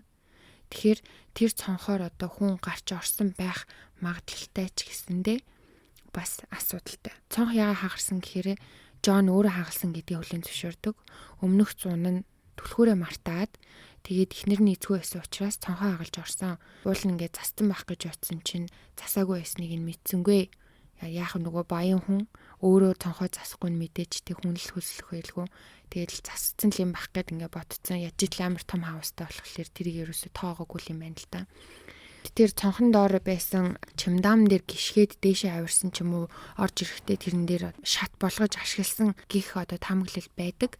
Тэгтэл Джонny найз нь энэ чимдаам энд байгаагүй маа энэ хажууд нэсэн би энийг ингэж холдуулж хөдлөхдөө яг энэ доор тавьчихсан юм а гэдгийг бас хэлдэг. Цонхныхын тэнд нь болохоор тийм Азийн шүлс байсан. Тэр нь одоо хэрвээ цонхоор хүн орж гарсан байвал тэр Азийн шүлсийг одоо заавал хөдлөхсөн юм уу? Одоо арилаад өөрөө биеэрээ ингээд арилахгүйгээр орж гарах боломжгүй гэж үзчихсэн. Тэгсэн боловч бас нөгөө талдаа болохоор охиныг алчаад одоо алууч үнэхээр цонхоор гараад тэр Азийн шүлсийг аваад гарсан байсан ч гэсэндээ тэр шөндөө өглөө охины цогцыг олтол дахиад аалз шүлсээ ингээд тороо татчих боломжтой хугацаа гэж үзэж байгаа байхгүй юу. Тэгэхээр тэр аалзны шүлс баг хэрэгт хамаагүй болчихж байгаа. Одоо тусламж үзүүлэх хэрэггүй болчихж байгаа. За одоо болохоор хэрэгт сэжиглэгдсэн хүмүүсийн тухай ярьцгаая. Мэдээж цагдаа нар шууд гэрийнх нэг инсэж хэлсэн. Яагаад тэгэхээр статистикаар авч үзэхэд хүүхдийн аллагын 54% нь гэр бүлийнхээ юм уу асран хамгаалагчтай нь холбоотой байдаг гэсэн зүйлт байдаг юм байна. Огт танихгүй хүн байх нь ерөөсөө 6% шанстай. Дээрээс нь одоо нөгөө угаасаа гаднаас хүчээр орж ирсэн ямар ч тэмдэг байхгүй. Халах цайжийн янз бүрээр оролцсон уул мөр байхгүй. Тэгээ Колорадо муж гэдэг чинь 12 сард бол цас ихтэй газар цастай байсан. Цасан дээр хөлийн мөр энэ тэнд байх ёстой байсан байгаагүй. Тэр урт захидал. Дээрээс нь одоо гэр дотор байсан зүйлсээр захиа бичгээс гадна охиныг ч гэсэн өнөөхөд ашигласан. Дээрээс нь өглөө цагдаа нар ирэхэд Паци аль үжээ нүрэ ботчихсан. Тэгээд өчигдөр орой нөгөө нэг найзынтай хоол идэхээр явахдаа өмссөн хувцас тэр чигээр өмссөн байсан гэсэн. Бас асуулт гарч ирж байгаа хгүй юу? Хизээдээ нүрээ бодсон. За яг хөө сэрчээд хүүхдүүдэд шалгахаас өмнө нүр амаа бодсон байлаа гэж үтэй. Яагаад өчигдөр шөнийхэн хувцсыг солиогүй? Ийм баяа али эзэгтэй гэр орны тэр засал чимэглэлд маш их ач холбогдол өгдөг хүн өөрийнхөө ч гэсэн гоо үзмжинд маш их ач холбогдол өгдөг байх гэж бодож байна. Тэгээ угаасаа охиноо ч гэсэн өөрөө ч гэсэн тийм загварын шоунд ордог байсан гэсэн шүү дээ. Тэгэхээр мэдгүй өчигдөр шөнө баярын зоогт өмссөн хувцас маргааш нь гэр бүлийнхэнтэйгээ аялахаар онгоцон цугтаа өмснө гэж үү те тэр бас аюу бас сонин одоо с ิจ гтэй байсан гэх юм уу те. Дээрээс нь нөгөө оёр чинь цагдаа нарт ерөөсөө тус болохгүй тус болохынхаа оронд хуульчийнхаа ард нугатаад байсан шүү дээ. Тэгээ албан ёсоор ярилцлага өгөх гэж бүр одоо 4 сар болсон гэж хэлсэн те. Тэрнээс гадна нөгөө нэг lie detector test гэж яддаг штэ те. Хотлоо ярьж байгааг нь мэддэг төхөөрөмж. Тэгсэн чинь тэрнтэй ерөөсөө ярилцлага өгөхгүйгээд яг уул нь үгүй л гэсэн л юм байлээ л та. Окей гэж зөвшөөрсөн мөртлөөсөө яг цагаад болохоор ингээд худлаа ямаараа явцдаг ч юм ерөөсөө тэр төхөөрөмжтэй ярилцлаганд орохгүй байсан. Яг уу бүр сүулт орсон гэж бие өмгөөлчлээ л дээ. Гэхдээ тэр нь яаж орсон гэхлээр тэр нь өөрсдийнх нь хүмүүс нь тэр асуултыг асуугаад тэр хоёр суужгаад өөрсдийнхөө хүмүүстэй яриад тэгээд тэрнийхээ хариуг цагдаа нарт илгээсэн баг. Амар сонь. Охин олдохдоо болохоор ээжийнх нь хэлснээр улаан тийм хоолойтой цамц өмсүүлсэн гэж ээж нь хэлсэн боловч олдохдоо шал өөр тийм цээжин дээрээ одтой тийм цагаан хувцастай олцсон. Тэгээд тэр нөгөө улаан хоолойтой цамц гэж яриад байгаа цамц нь болохоор Джон Бинэ охины өрөөнийх нь хажуугийн 0-д хуйлаастай ингээд хуйлаад ингээд зүгээр тавьсан байсан. Байдалтай олддог. Мөн охины цогцсыг нөгөө хутцсан байсан гэсэн штэ тэ цээжин бие хутцсан байсан. Тэр нь болохоор юу харуулж ийн гэхээр алуурч нь түүн цанаа тавьсан байхыг илэрхийлж байгаа. Мөн одоо нөгөө бичгийн хэвийн тест авсан гэсэн шүү дээ. Энэ Паци Джон хоёроос тэрний хариуд болохоор Джоныг буруугүй гэж нотолж чадсан боловч Пациг буруугүй гэж нотолж чадаагүй. Гэхдээ буруутайч гэж нотолж чадаагүй. Ер нь бол одоо хүмүүс тэрийг Паци бичсэн гэж бүр 100% итгэдэг юм байна лээ. Америкийн хамгийн шилтгэн гэдэгт тооцогддог тийм мэрэгжлийн хүн байт юм байна л да. Хүний бичгийн хэв харьцуулдаг. Тэгсэн тэр хүний одоо дүгнэлтээр бол энэ бол 100% Пацигийн бичсэн захиа байна гэсэн боловч тэрийг одоо тэр нөгөө тойргийн прокурор нь бас авч хэлцээгүй. За тэгээд энэ хоёр ер нь бол сэжигтэй маш их юм хийсэн л дээ. Баян хүмүүсээ жиж охин алуулчаад тах чинь те олигтойхон мөнгө хаяад одоо тэр юу эдийн телевиз радио бүх юм руу мөнгө хөнгүүд тэд нар чинь ажиллана штэ тий. Тэгэж ерөөсөө алуурчныг ч юм уу ямар нэгэн мэдээлэл асууж хайгаагүй. Тэгээ хаа исэн бүр 97 оны 4 сарын 27-нд нэг сонин $100,000 амлсан тийм мэдээлэл өгөөч гэсэн зар өгсөн байгаа байхгүй юу. Энэ хоёр ийм одоо шалтгааны гол сэжигтнүүд байсан. За дээрэс нь тэдний хөрш Bill McReynolds гэдэг хүнийг бас сэжиглэж исэн. Тэр нь яасан гэхээр хэрэг болохоос 2 хоногийн өмнө Bill Ramsey-гийн гэрт нь ороод гарсан байна.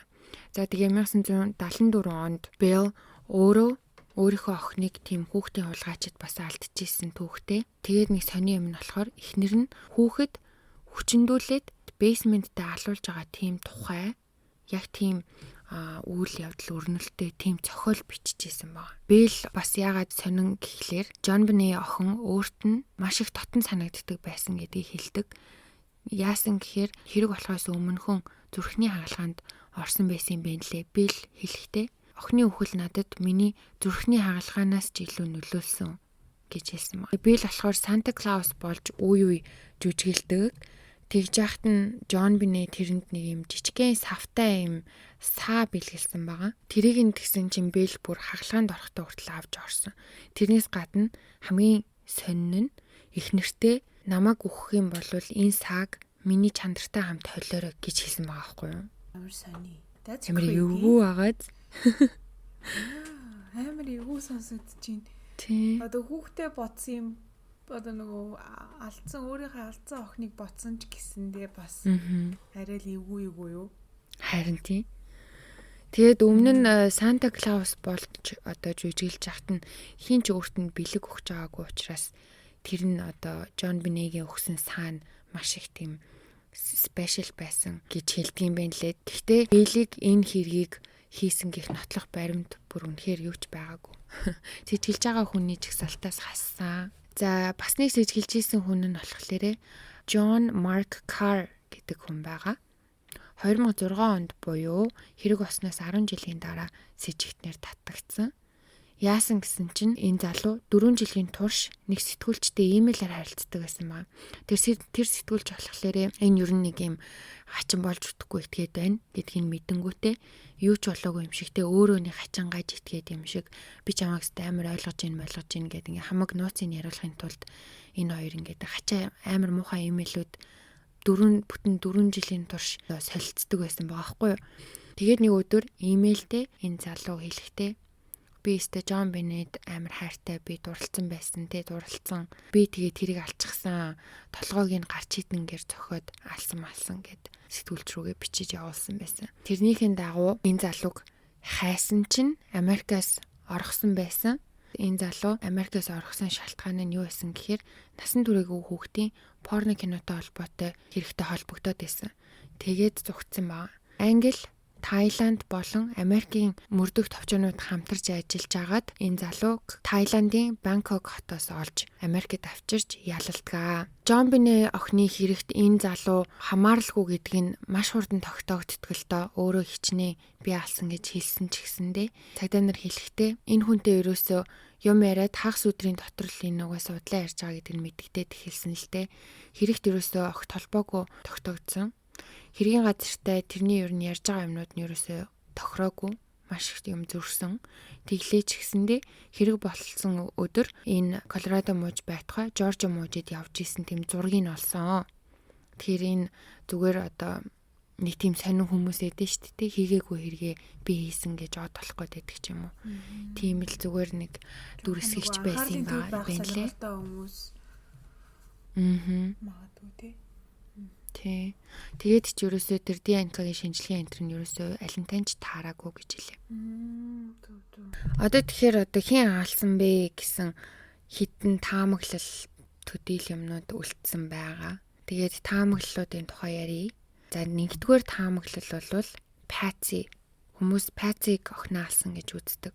Яагаад гэхээр одоо нөгөө гэрийн үйлчлэгч нь Джон Бене орондоо шийчээд идэг гэж хэлсэн штэ тий. Тэрнтэй холбогдуулаад охиныг шүн шээгээд ээжигээ одоо сэрээсэн ч юм уу яасан ч мэдгүй ямар ч байсан охин шүн орондоо шээсэн.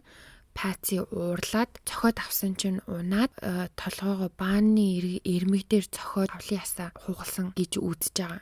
Тэгэнгүүт нөгөө Паци чи сандраад хүүхдээ алчлаа гэж айгаад нөгөө сэрэхгүй болохоор 45 минутаас 2 цагийн дараа боомлсон гэсэн штэ. Тэгэхээр мэдээж 45 минут ухаангүй өвтчихэр чинь хүн айн штэ тий. Тэгээд би ингээ охиноо алчлаа гэд сандарсандаа ерөөсөө өөр хүн болоход бүх юмыг ингээ зохиомжлоор хийчихье гэд тэгээд одоо тэр бүх юмыг зохиомжлоор хийсэн. Өөрөө тэгээд өөрийнх нь бичгийг таарад байгаа штэ тий. Өөрөө тэр юугаа битсэн. Тэгээд энэ бүх болж байгаа процессыг болохоро Джон нөхөр нь ерөөсөө мдээгүй гэж нэг тийм таамаглал байгаа байхгүй юу. Тэгээд яагаад энэ таамаглал дэмжигддэг гэхлээрэ Паци нөгөө хувцаад солиог байсан гэсэн штэ шүнжэнгөө тэгээд тиймэрхүү юмтай ноцолтой зуралтай ч гэдэг юм уу. Завгүй ээж хувцаа солиог ч юм уу. Тэгээд яагаад нөгөө Рамзигийнхэн дандаа үгүй шээгээгүй гэд зүтгээд байдаг вэ гэхлээр одоо нэгдүгээрт тэр Пацигийн хэргийг дэмжиж байгаа. Хоёрдугаарт ямар хүүхдүүд ийм том нас одоо том болтлоо шээдэг гэхээр ямар нэгэн байдлаар бэлгийн хүчирхийлэлд орж байгаа хүүхдүүд шээгээд идэг гинэ. Тийм бүр одоо статистик бас байдгийн байна л да. Тэгээ яагаад идэг гэхээр хөөрхөн амтан биеэ хамгаалах гад шээжгэн болвол энэ хүн надаас жигшээд одоо намайг хүчирхийлэхгүй гэдэг тийм далд ухамсартай нэг тийм юм байдгийн байна л да. Тэгээд тэгчээд байдаг. Тийм учраас одоо нөгөө охины бэлэг хэрэгтэн гэмтсэн байсан учраас аав нь хүчирхийлдэг ч гэсэн юм уу дүүн одоо ах нь хүчирхийлдэг байсан ч юу хамаагүй ямар ч гэсэн энэ гэрийнхний нэг нь хүчирхийлдэг байсныг ээж нь мэддэг. Тэгээд мэдэрэж нуун далталдаг. Тийм учраас шээсэн одоо тэр шээстэй холбоотой зүйлийг ерөөсөө гэр бүлэрээ бүгдээрээ үүсгдэг гэж аахгүй юу. Тэгээд Пацигийн ээж нь хүртэл одоо Пацигийн гэр бүлийнхэн нь хүртэл энийг үүсгдэг гэсэн. Тэр одоо үнэн юм уу, худлаа юм уу үнэхээр мэдгүй. Одоо энэ дандаа л тэр тэгсэн энэ гэсэн яриа болоод байгаа байхгүй юу? Тэгээ нэг удаа би лгоо нөгөө нэг чичирсэн л хэрэг болж таарад байна тий. Нэг телевизийн нэг богинохон ярилцлага байсан. Тэрэн дээр сурвалжлагч асууж байгаа байхгүй юу? Одоо ингээд Джон Бинэг ингээд шээдэг, орондоо шээдэг байснаас нь болоод чамааг охиноо уурлаад алдсан гэж хүмүүс гадуур яриад байна. Чи энд хоёо гэж бодож байна гэ Пацаас асуусан чинь өндгөвчний хорт автартай байсан юм байна л та Паци. Өөрөө хэлэхдээ тийж би одоо ингээд энэ олон жил өндгөвчний хорт автартай тэмтэж байна тий, амь наан там цаан тэмтэж байна. Тэгээд хүн ингээд үхлэлтийн ирмэг дээр ирэхлээр юу амьдралд яг хамгийн чухал биш вэ гэдэг чинь маш тодорхой болдгоо. Хүүхэд одоо орондоо шээх болвол энэ бол нэг том асуудал бол биш ээ. Энэ бол хизээч одоо ийм өвчтөе хүний хувьд хизээч ийм том асуудал биш энтер гэж хариулсан байлээ. Тэр нь бас айгүй сонирхолтой санагдсан. За хоёрдугаар таамаглал юу вэ гэхээр аав налсан гэж таамаглаж байгаа. За энэ бол өмнөхтэй ерөнхийдөө ижилхэн. Гэхдээ Джон охиноо удаан хугацаанд хүчирхийлдэг байсан гэх таамаглал байгаа.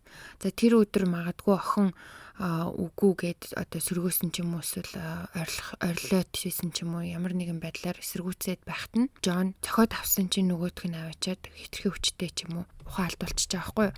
Бас үгсэн гэж бодоод адилхан ямар нэг байдлаар одоо эхнэрээ сэрэж хэлсэн байгаа болж таарч яагаад тэгэхээр Пацигийн одоо Пацил захиа битсэн болж таарад байгаа шүү дээ. Тэгэхээр ер нь яагаад Паци нөхрөө өмөрч туслах вэ гэсэн бас асуулт гарч ирж байгаа хэл та. Одоо охиныг нь хүчирхийлээд байхад яхаараа нөхрөөгөө өмөрнө гэж. Магадгүй санхүүгийн хамааралтай байж болох юм те. Юу энэ таамаглалыг дэмжиж байгаа вэ гэхээр том болтлоо оронд шийдэг хүүхдүүд хүчирхийлэл тэр дундаа бэлгийн хүчирхийлэлд ордог байх нь өндөр магадaltaй гэсэн статистик байдгийг хэлсэн. Дээрээс нь Mind Hunter гэдэг одоо Netflix дээр байдаг цуврал кино шүү дээ тий. Тэр болохоор дээр үед ном байсан юм байна л да.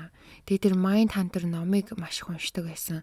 Тийм учраас ер нь яаж хэрийг нуун дарагдуулах ч юм уу тиймэрхүү талын амар мэдлэгтэй гэж хүмүүс үзсэн байгаа. Амар нийттэй. Тэгэхээр одоо бид нар одоо янз бүрийн байдлаар хэрэг төвөгт орооцолдог юм бол амар сэжигтэн болох магадaltaй юм шиг. Тийш дээ.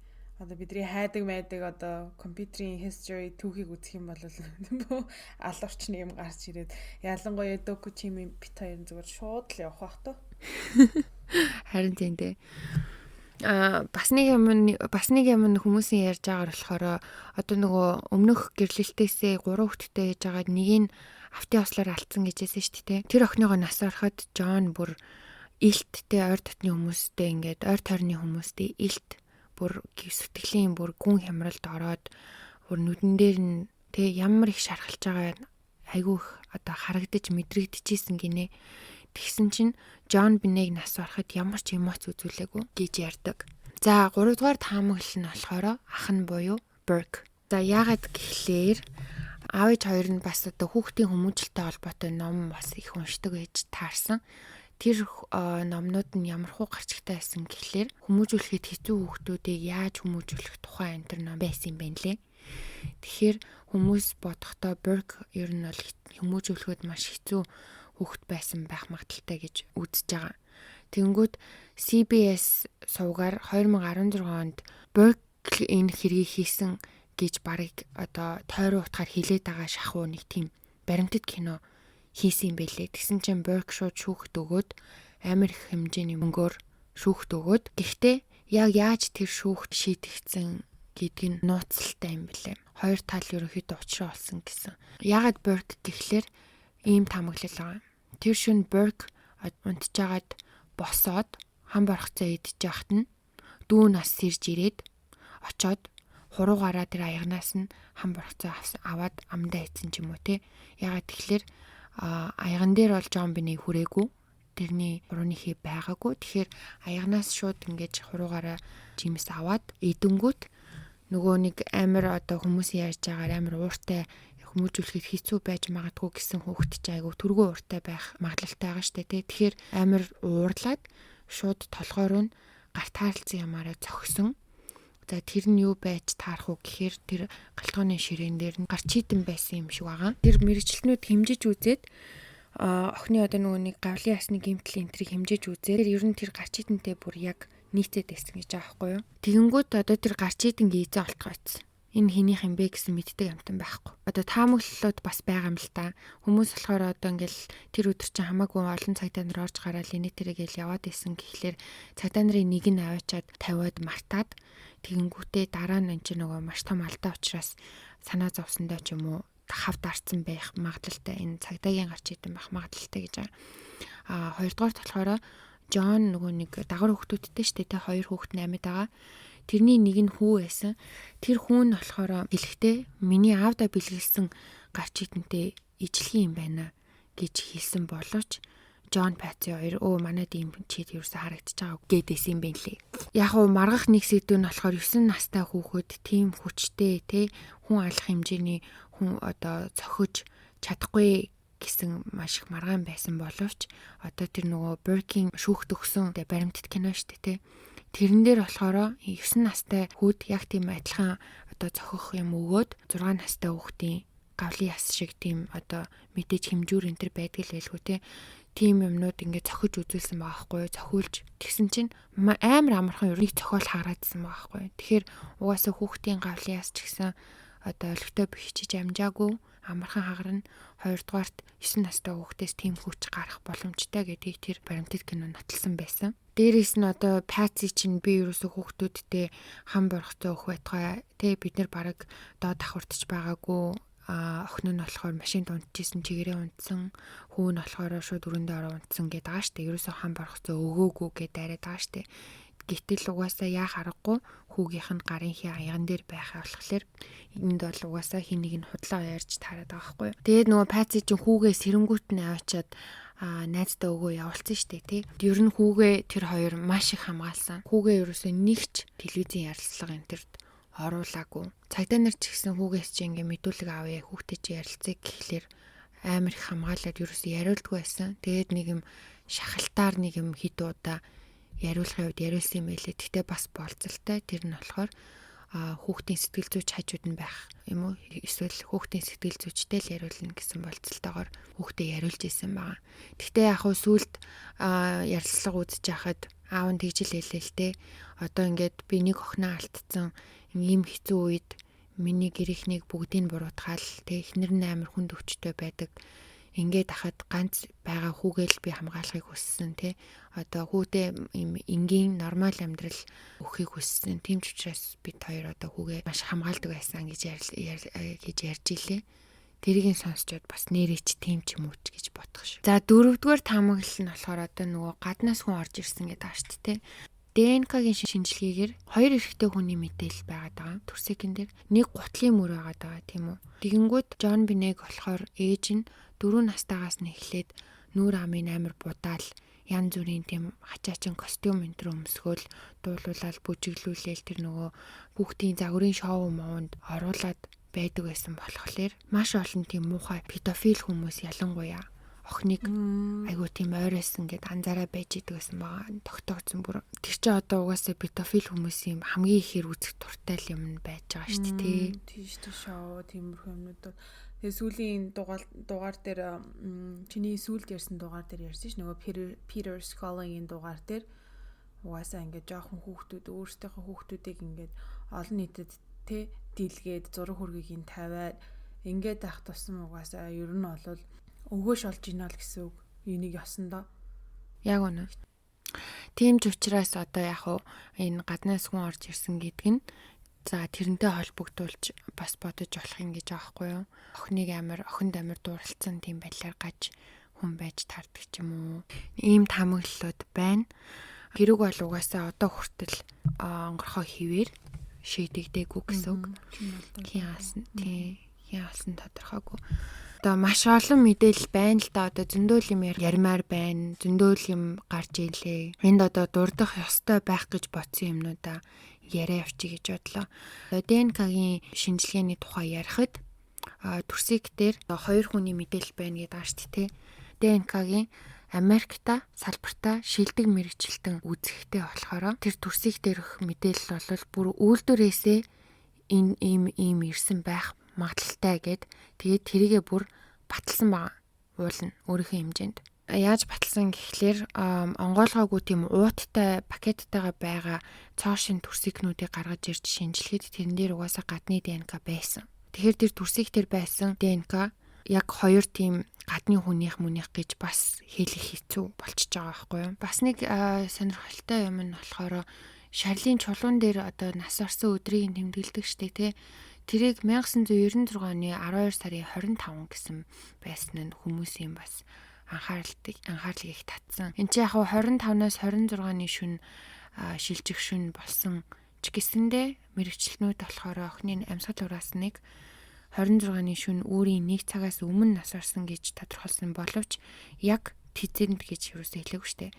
Тэгсэн чинь одоо энэ мэдээллийг халуурчнаас өөр хүн мэдэхгүй гэж үзээд хүмүүс ер нь 25 гэж та нар яаж мэдэж байгаа юм. Тийм ер нь яриа их гадуур явагдсан юм байна лээ. За тэгээд явж аваад 2016 онд гэдэг чинь саяхан Burke ах нь анх удаа телевизийн ярилцлага өгсөн. Тэр нь болохоор нөгөө Dr. Phil гэдэг нөгөө алдарт Dr. Phil шоу байдаг шүү дээ. Тэрүүгээр орсон байлээ. За тэрэн дээр бас буруутсан. Burke ч ерөөсөө ярилцлага өгөхөлгүй бүр 9 настайгаас хойш нэг ч ярилцлага өгөөгүй явж агаад одоо ярилцлага өгж байгаа штэ. Тэгсэн чинь хүмүүс маш ихээр шүүмжилсэн. Бас амар их гайхацгаасаа яасан гэсэн чинь ярилцлагын турш одоо нас орсон дүүгийнхэн тухай яриад тах чинь амар тийм инээгээ яриад байхгүй юу. Нэг сонио. Тэгэл доктор Фил ингээл асууж байгаа байхгүй юу. Ээж чинь одоо тэр өглөө яаж одоо чамайг сэрээсэн бэ ч гэлөө өглөө ер нь ямар байдалтай байсан бэ гэж асууж байгаа байхгүй. Тэгсэн чинь амар сонио амар том инээмсэглэлтэйгээр ээж миний өрөөнд орж ирээл амар сандарсан амар хашгичаал тэр байхгүй байх гэж орлоод илээ гингүүтээ амар инээж яриад байгаа байхгүй тэрийгээ. Тэгэнгүүт хүмүүс доор нь өстой нөгөө комментэн дээр нь энэ одоо яага инээгээд байгаа өстой энэ өстой сэчгтэй ямар сони юм бла бла бла бүр амар хүмүүс тэгж ярьж илээ. Гэхдээ яг хав нэг сэтгэл зүйч дараад нь ярахтаа тэр ярилцлагын үүсэн тэгээд надад бол тэр инээмсэглэл гэхээсээ илүү сандрал харагдчихсан. Эвгүй байдалд байгаа гэдг нь харагдсан. Энэ бол инээмсэглэл биш ээ гэж хэлж илээ л дээ. Одоо мэдээж одоо өөрөө дүүгээ хаасан байсан ч гэсэн энийгээ суучлахгүй л ахал та. Тэг сандарсан гэдг нь одоо үнэн л юм байлгүй. За тэгээ нөгөө хуршүү тас нөгөө сонссон гэдэг байгаа шүү дээ. Тэгсэн чинь маш том маншин гэж ярьсан шүү дээ. Маш том хаус. Тэгэнгүүт хүмүүс одоо бас асууж эхэлсэн байгаа юм л да. Ийм том хаусны basement-д нэг жоохон охин ойрлоход дээр унтж байгаа хүмүүс сонсог байхад яхаараа хөршүү сонссон байт юм бэ гэд. Тэгсэн чинь тэр доод basement-д нь гадагшаа гарсны ийм том хоолой байсан. Тэгээ тэр өрөөнд ингээ ойрлохоор тэр хоолойгоор дамжуулаад гадагшаа хүний ойрлож байгаа үнэхээр тэр айлд сонсогдчихсэн. Гэхдээ яг тэр ойрлолт дээр давхарт үнэхээр сонсогдохгүй байсан гэж аахгүй юу туршилт хийхэд.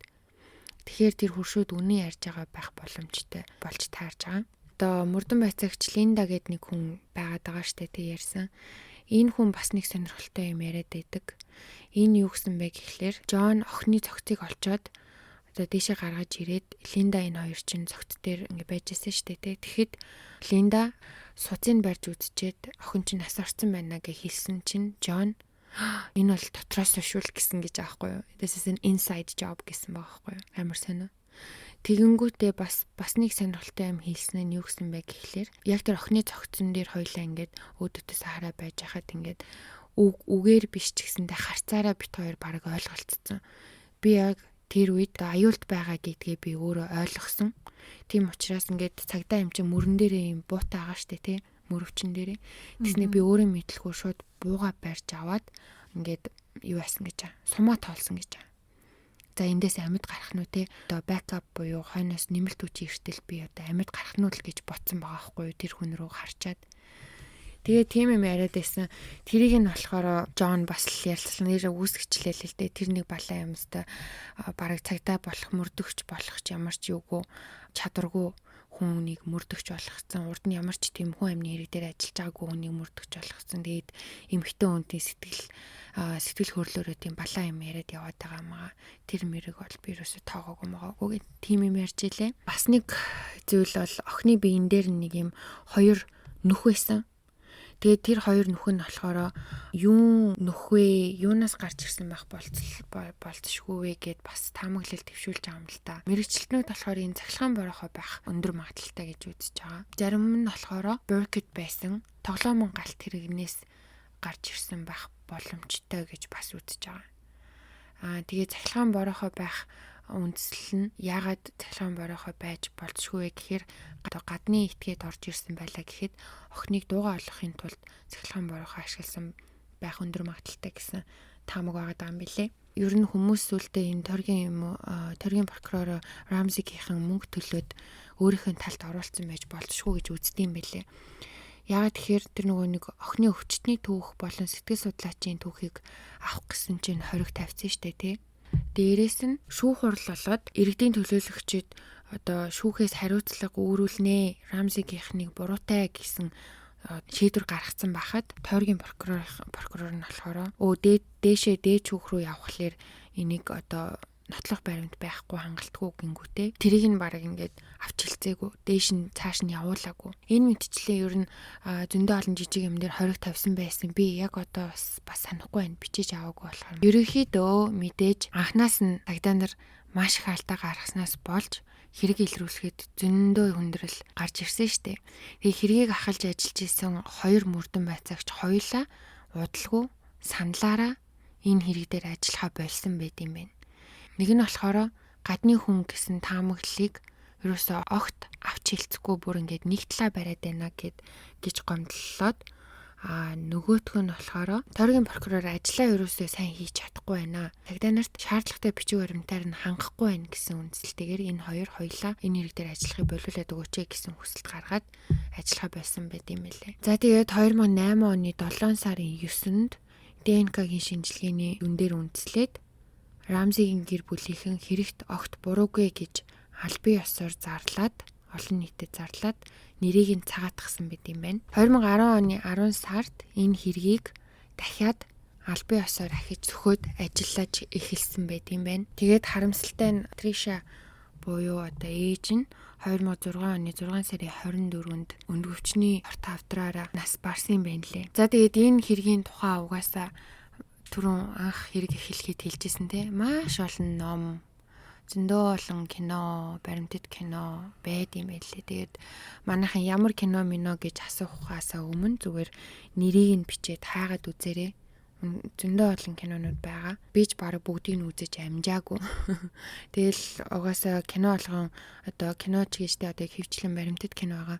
Баримтат кино болгон дандаа найруулагч болгон өөрийнхөө өнцгөөс явуулж байгаа учраас зарим нэг нь болохоор гадны этгээдийг илүү буруутай гэдгийг нь баталсан.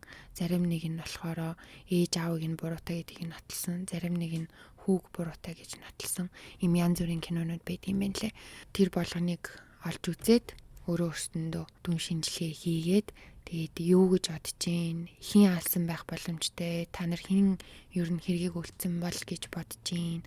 Бит хоёртой санал бодлоо доор комент хэсэгт хуваалцаарай. За тэгээд нэг ийм хэрэг байна дадуулмаа минь. Нажаар нэмэр драматай хэрэг байна.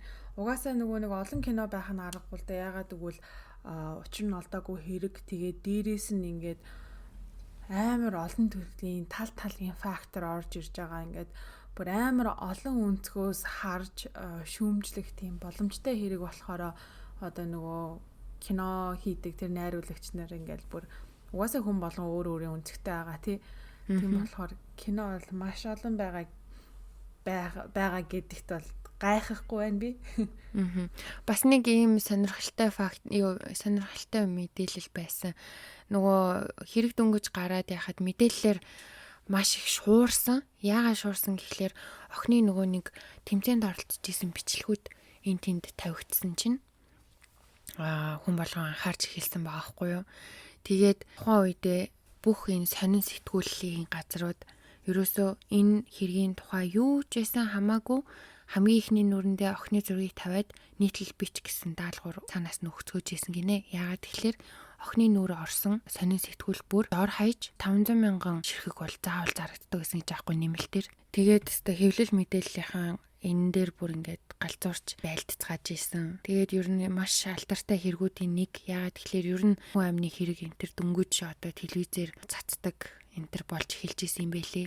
Тухайн үед O.J. Simpson-ы бас алдартай хэрэг байдаг шүү дээ. Тэрнээс хойш ер нь аллах гэмт хэргийн одоо тухайн мэдээллүүд болон иймэрхүү материалуудыг хүмүүс айгүй олноороо үздэг болсон гэж байгаа байхгүй юу. Тэгэхээр энэ хэрэг яг O.J. Simpson-ы хэрэгээс нэг удаагүй болсон учраас хүмүүс ингээд одоо халуун дээрээ байсан гэх юм уу. Хүн болгон бүр ингээд анхаарлаа ингээд ийш нь хандуулсан байгаа байхгүй юу. Тэгээ одоо ингээл жишээ нь өөр подкастууд энэ төр сонсож байхлаар энэ Америкчууд нь өөрсдөө тэгж яриад байгаа.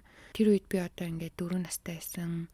Эсвэл хэрэг гарах үед би одоо тэр үед 10 настай байсан. Би өстой бүгдийн санджийн ингээл баг мэдээ орохоосоо хойш энэ хэргийг ингээл уншаал яваад байгаа. Дагаал одоо шинэ мэдээлэл гарч ирэх болгонд ингээл дагаал амар тийм оюун санааны хувьд ч гэсэн амар юм холбоотой болсон гэх юм уу. Тэгж ярьдсан байлээ. Тэгэхээр Америкчууд ер нь энэ хэргийг маш олноороо шүүж байгаа. Тэгсэн хэдий ч одоо харамсалтай нь бодтой үр дүнд хүрээг байгаа юм билээ.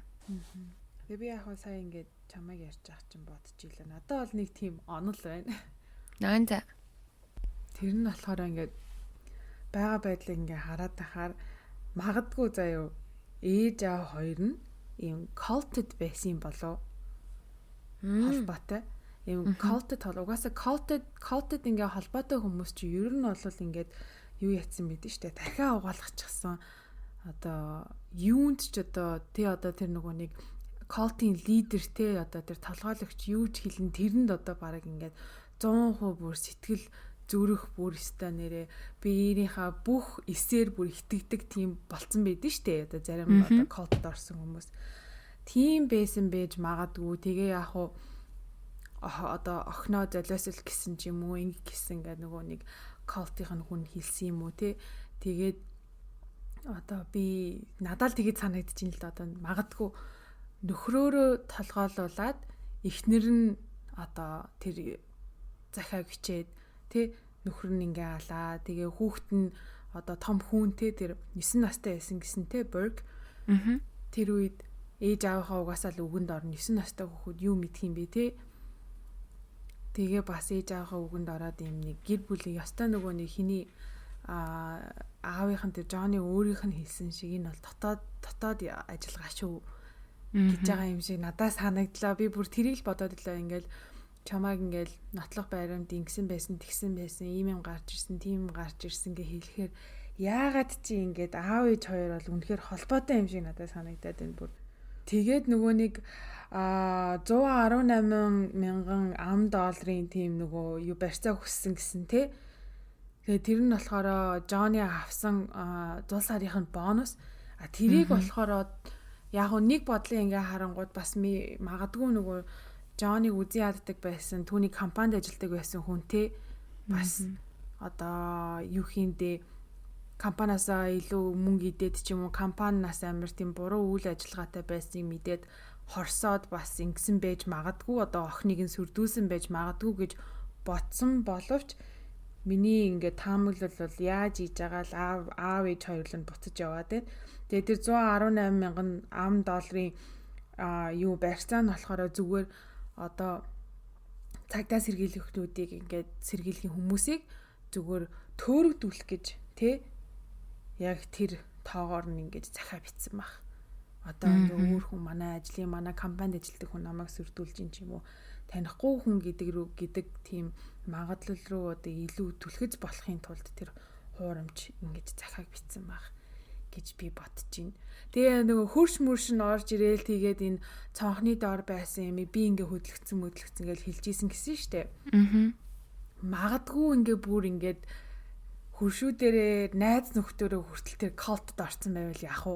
Одоо нөгөө нэг би бүр нэг амар нэг юм гүн гүнзгий нэг юм dark юм орох гэдэг юм л да. Одоо нөгөө Illuminati гэж ярьдэн штэ. Тий. Illuminati одоо Beyoncé, Jay-Z тэ одоо Michael Jackson хүртэл Illuminati байсан. Тийм болохоор ийм амар successful яваад ингээд ер нь бол олон нийтийн одоо хэвлэл мэдээлэл одоо ярилцлага өгдөг, хувийнхаа амьдралыг маш нууцлалтай байдаг тийм амар олон одууд байдаг те. Тэрийг хүмүүс ингээ Illuminati гэдэг амар том бүр дэлхийн том групп байгаа. Тэрэнд ингээ хамааралтай байж магадгүй. Яг тэрэн шиг байж магадгүй. Би тэрийг амар боддог байхгүй юу? Maybe үнэхээр магадгүй. Бид нар бол хизээж тэрийг ницааж чадахгүй штэ. Тийм болохоор ингээд Джон Бенегийн ээж аав хоёр нь тийм одоо бүлгэмд хамааралтай байсан байгаад ч юм уу одоо хүртэл тэгээ бас нөгөө хөршүүд нь тэгээ найз нөхдүүд нь байсан болоод энэ ер нь бол нэг юм бүлгэмийн асуудал болцсон тийм юм шиг надад тийм таамаглал төрөөд байна. Тэд нар чи яагаад идэв лээ? Нөгөө сүнс мүнсээ чөтгөрт наймаалцаад идэв лөө.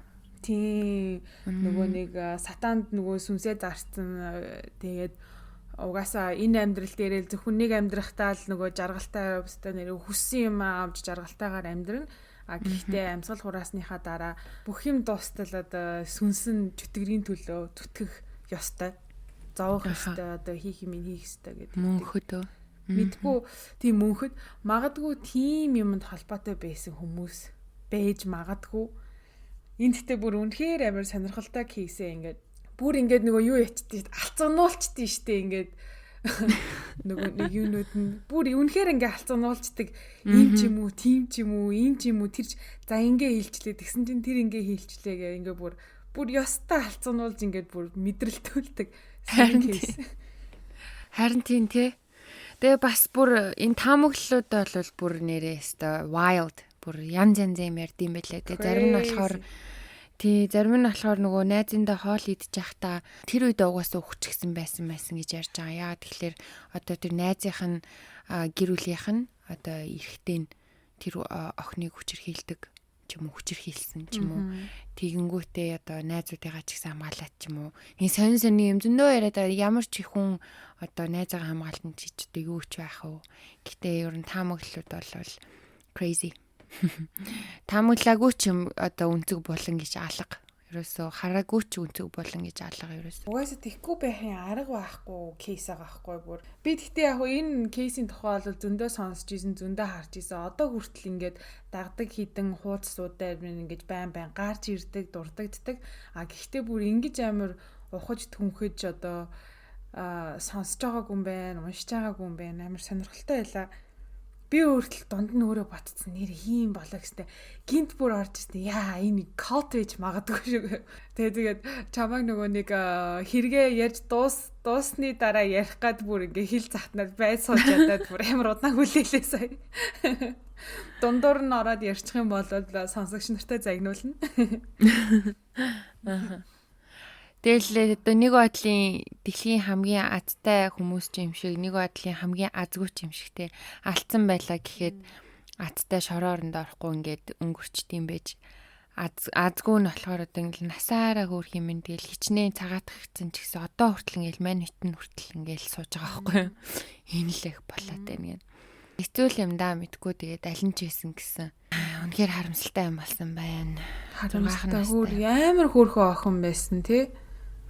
Харин тэгээ бас энэ дээрээс бас нэг ингээд сонсогч нартай ингээд хэлэхэд бас урд нь сая нөгөө Peter Scully-ийн хэргийг бас дурдсан шиг одоо нөгөө нэг энэ Америкт ингээд яригддээ штэ хүүхдүүдийн одоо hypersexualization гэж ярьдаг те бүр ингээд насан туршаагүй хүүхдийг бүр ингээд амар sexualize хийж байгаа юм шиг нүүр амыг нь будаал те хувц цунрыг нь 9 шидийн хувц өмсүүлээл ингээл юу яадаг. Зарим нөгөө нэг одоо чөлөөт боталтай хүмүүс болохоор тэ та нар одоо ингэж харж байгаа чинь та нарын буруу. Энэ хүүхэд бол одоо ямар ч юм өмөрсөн яаж ч байсан хүүхэд байх хэрэгтэй те.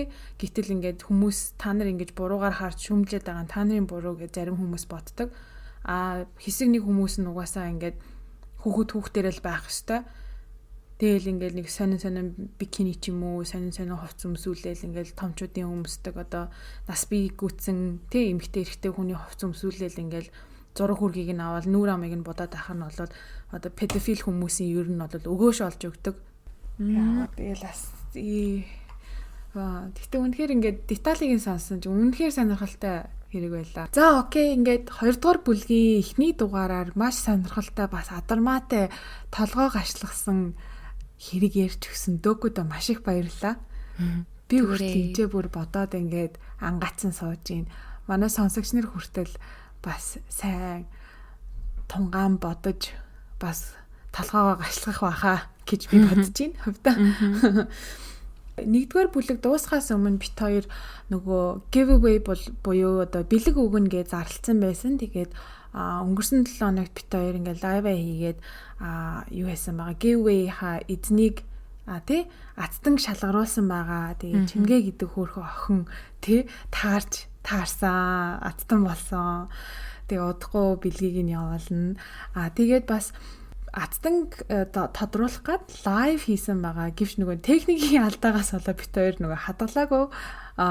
Учир нь гэвэл угаасаа бит хоёр нөгөө нэг урд нь ерөөсөө бүр хувийн чанараарчээ ингээ подкастын чанараарчээ ерөөсөө лайв хийж үзээгүй болохоор учир чанцыг нь ойлгохгүй нилээн бүдэлсэн тий хоёлаа.